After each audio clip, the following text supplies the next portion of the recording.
Bueno, amigos, y una noticia y de alguna manera análisis político frente a una situación que es bastante preocupante para todos los venezolanos y que sigue siendo el plato del día. Y hay que ponerlo sobre la mesa porque indudablemente el gobierno nacional tiene que ver qué va a hacer. Y el gobierno nacional tiene que desplegar un mayor esfuerzo, sobre todo cuando miren lo que tengo que compartir con ustedes. Secuestran funcionarios de la Embajada de Costa Rica en Venezuela. El señor Guillermo Cholete, de 55 años de edad, fue secuestrado. Este hecho ocurrió a las 10:40 p.m. de este domingo, ayer de Ramos, en la Urbina, donde Cholele reside. La víctima llegaba a su casa en su vehículo con placa diplomática y aún así, pues, estaba sin escolta, pero fue secuestrado. No tengo idea si ya fue entregado o no, pero fue interceptado en su residencia y es el tercer incidente delictivo contra un diplomático que va en el año. Que por cierto, como les quiero recordar, el embajador de México en Caracas, pues también vivió un incidente de esta naturaleza y ahora fíjense ustedes qué cosa, lo han atracado pero en la casa al mismo embajador mexicano donde tuvo este tema del secuestro, pues fue de alguna forma también asaltada su residencia en Caracas. De manera extraoficial se conoció que el pasado domingo en horas de la noche varios sujetos ingresaron a la residencia del embajador mexicano ubicada en Valle Arriba y según la información el diplomato Carlos Pujales no se encontraba en su lugar y los antisociales pues cargaron con varios artículos, pero es muy lamentable porque imagínense qué referencia y qué recomendación pueden estar dando estos funcionarios de carrera diplomática. Y bueno, quiero comentarles que 10 diplomáticos extranjeros han sido víctimas de violencia en Venezuela durante los 2 años, incluyendo lamentablemente la hija del cónsul de Chile en Maracaibo, que nos tuvo a todos altamente conmovidos y que fue producto de un brutal acto de violencia por estos funcionarios, pero que ahí deja lucido el nivel lamentable de violencia en que estamos en este país, perdónenme la redundancia, pero es que el tema es violencia, y uno pues agarra estos periódicos y se pone a ver el tema de cómo suceden los hechos, cómo matan a las personas, cómo pueden descargar toda una pistola en la cara de alguien, cómo llegan a un sitio y el sicariato parece que fuera agarrando cada vez más orilla de un lago que no debería estar creciendo y sencillamente pues esa es nuestra reflexión porque el gobierno tiene que implementar políticas coordinadas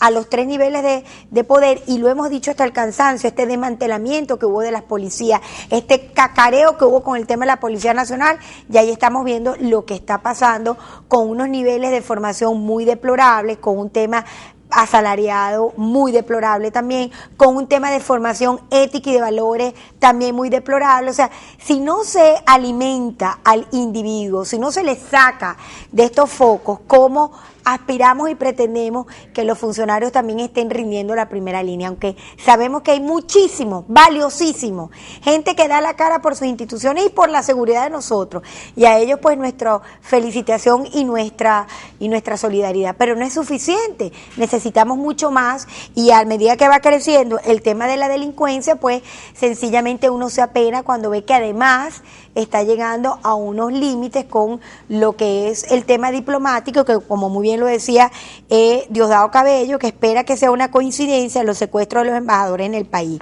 El presidente de la Asamblea Nacional dio su opinión en rueda de prensa sobre estos secuestros. Vamos a pedir que rueden el material y oigamos el sonido de lo que dijo Diosdado con respecto a esto, que sinceramente es muy delicado y nos pone en un ojo de huracán que, bueno, después preguntamos por qué el presidente de México hizo referencia a la violencia de Venezuela y el tema de que uno siente que en el país no se están haciendo los esfuerzos que se podrían hacer para evitar estas circunstancias. Yo no sé, Goyo, si ya tenemos listo el video para oír las declaraciones de Diosdado Cabello.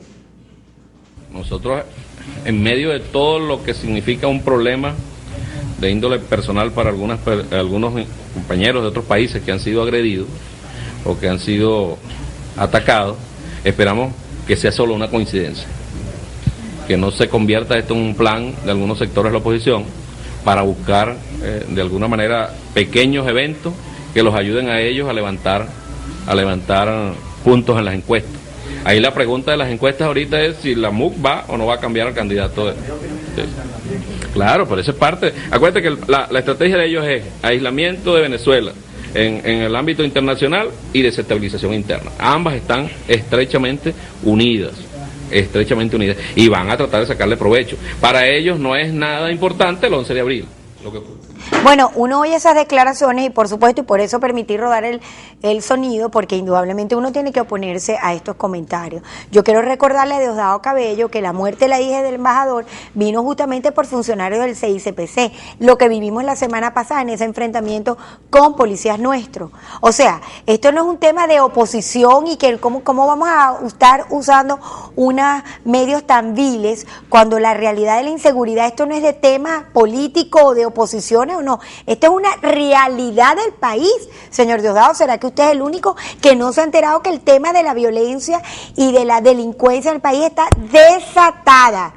Eso no, y uno no está tampoco señalando el dedo, está uno mostrando las realidades para llamar poderosamente la atención del gobierno nacional, que es el primer responsable del tema de la seguridad pública, en el mejoramiento de las policías, en ofertar mejores condiciones salariales, en el crecimiento y plataformas de tecnología, porque hay una realidad también con, por ejemplo, el desarme de las policías regionales, que hay que recordárselo al diputado.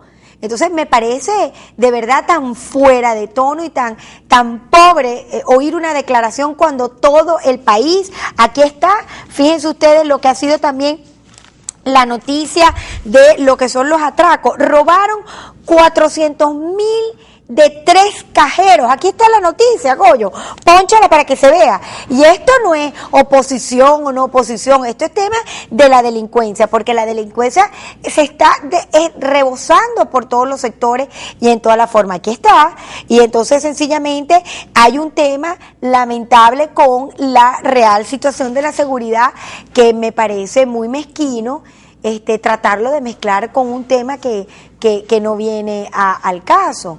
Y claro que sí le damos importancia a todas las fechas históricas, sobre todo en este tránsito democrático y de lucha, de rescate de los valores institucionales, como es el tema del 11 de abril. Ahora, usted tendrá que entender, diputado, que frente a esa realidad es mucho más importante sentarnos y exigir el tema, qué vamos a hacer con él, con la delincuencia del país. ¿Cuál es la propuesta? ¿Dónde está la oferta económica? ¿Dónde está la inversión? ¿Cuáles son los equipos que se van a comprar? Estas realidades que nos tienen que poner de frente a un hecho que no podemos evitar. Y sencillamente, pues, como última realidad de lo que ha sido importante señalamiento en el ámbito político, pues está todo este tema, no solamente de la inflación que vive el país con el aumento salarial, que bueno, podrán decir que va a ser entre los 5 más importantes del mundo, todo esto, pero yo quiero recordar, y en esto me uno a todos mis compañeros políticos que han levantado la voz, en que el tema nuestro es la inflación. ¿Qué hacemos aumentando salarios? Que de paso, Fedecámara, los empresarios, todo el mundo está de acuerdo, pero están exigiendo un punto central en esto. ¿Cómo se controla la inflación? Porque así igualito como entra, igualito se evapora el dinero si no hay políticas económicas que controlen el duro flagelo de la inflación y que hace que estos dineros se vuelvan sal y agua en los bolsillos. No sin dejar a un lado el tema de lo que va a ser todo reforma a la ley laboral, que pique y se extiende, sobre todo que no se han llamado los factores para sentarse y ponerse de acuerdo, y que lejos de a lo mejor propiciar una verdadera mejoría y ampliación de la contratación privada ancha y a lo largo del país, puede generar un verdadero caos en el tema laboral. Esa es la reflexión para ir cerrando, pero ciertamente se unen los dos sentidos. Indudablemente muy buenos deseos, pero si no hay control de la inflación, si no se le pone remedio al tema económico con las políticas claras, ¿cómo vamos a controlar la inflación más alta del mundo, donde pongan el salario que pongan, de igual manera no nos va a alcanzar, y levantar la voz con respecto a esta ley que no nos han permitido conocerla en toda su dimensión, discutirla en toda la dimensión, y que puede ser un trasnochazo también que pueda afectar el desarrollo y el progreso laboral que debe ir hacia adelante y no hacia atrás. Pues bueno, reiterar el apoyo que le estamos dando a los jóvenes con este petitum que han hecho de que el CNE extienda las inscripciones al 30 de abril, y recordarles, como les digo todas las tardes, que estos son los comentarios, estas son las reflexiones, porque ciertamente tenemos un país maravilloso entre las manos y una responsabilidad muy grande de construir una alternativa de institucionalidad, de respeto, de seguridad y de progreso para todos los venezolanos. Que la fe, la esperanza y el ánimo de lucha por nuestro país acompañen siempre nuestros corazones. Los espero un próximo, porque pasa lo que pasa. Chao, chao.